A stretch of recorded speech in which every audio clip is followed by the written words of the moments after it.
मुस्कान और साहिल की पेशी थी। इस मामले में क्या कुछ रहा है और क्या कुछ सवाल जवाब हुए हैं इनके द्वारा और क्या जवाब दिए गए हैं, जो आप बता दीजिए। आज साहिल और मुस्कान केस जो पूरे देश का एक बहुत चर्चित और जघन्य हत्याकांड था,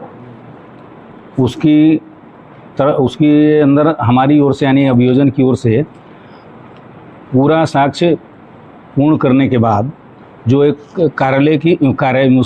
न्यायालय की एक प्रक्रिया का भाग है, अभियुक्तों के विरुद्ध साक्ष्य के दौरान जो आरोप या साक्ष्य प्रस्तुत किया जाता है, उसके संबंध में माननीय अदालत द्वारा उनसे सवाल पूछा जाता है कि भाई आपके खिलाफ ये साक्ष्य, ये आरोप माननीय न्यायालय के अंदर आया है, इस संबंध में आपको क्या कहना है। तो ये एक प्रक्रिया का भाग है। न्यायालय द्वारा सवाल पूछे गए, उन्होंने अपने जो भी जवाब देना था जवाब दिया। अब आपका अगला क्वेश्चन होगा सर। अब इसके बाद जो प्रक्रिया होती है 313 के बाद, सफाई साक्ष्य में अगर कोई अभियुक्त अपने सफाई में, अपने पक्ष में कोई गवाह प्रस्तुत करना चाहता है या अपनी सफाई देना चाहता है कि साहब हमने ये अपराध नहीं किया है, तो उस संबंध में उसकी इच्छा अनुसार अपने गवाह प्रस्तुत करता है, तो उसे बोलते हैं हम लोग सफाई साक्ष्य, डिफेंस एविडेंस। तो वो गवाह प्रस्तुत करना चाहता है तो करने का मौका उसको देती है अदालत कि अपनी सफाई में आपको कुछ कहना तो आप कह सकते हैं। इनमें से कोई तो ऐसा है? हाँ, इनमें से साहिल ने ये कहा कि साहब, अदालत ने पूछा कि आपको अपनी सफाई में कुछ कहना है, तो उसने कहा कि मुझे अपनी सफाई में गवाह प्रस्तुत करना है।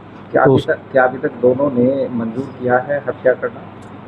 नहीं, वो हत्या करना तो मंजूर करते ही नहीं। कोई भी अभियुक्त, कोई भी मुलजिम अपना अपराध अदालत के सामने स्वीकार नहीं करता है, कभी भी मनाही करते हैं हमने नहीं किया है।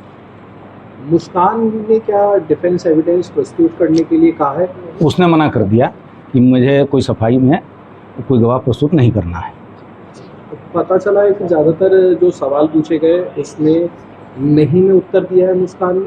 सामान्य रूप से, सामान्य तौर पर अभियुक्त अपने अभी लगे खिलाफ आरोप को सब नकारता ही है।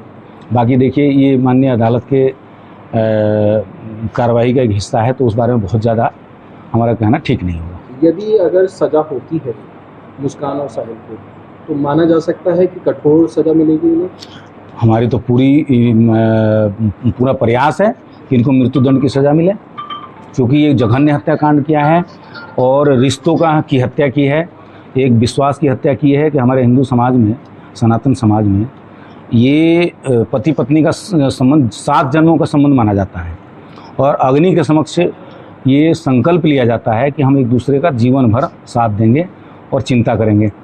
उसकी हत्या की है इसने, तो ये बहुत जघन्य हत्याकांड हुआ है। हम तो चाहेंगे अधिकतम सज़ा इनको मिले, कठोर सज़ा दिलवाने के लिए तमाम सबूत हैं, सबूत पर्याप्त है। सारी कड़ियाँ एक दूसरे के साथ जुड़ी हुई हैं और प्रत्यक्ष रूप से फिर वो बाकी सारी चीज़, वही बात है कि न्यायालय के प्रक्रिया के अंतर्गत है, कहना ठीक नहीं है। हमारी तरफ से मतलब अभियोजन की ओर से पूर्ण साक्ष्य खूब अच्छी तरीके से रखा गया, जिससे कि हम ये मानकर चल रहे हैं कि अधिकतम सज़ा मिलने के हकदार हैं।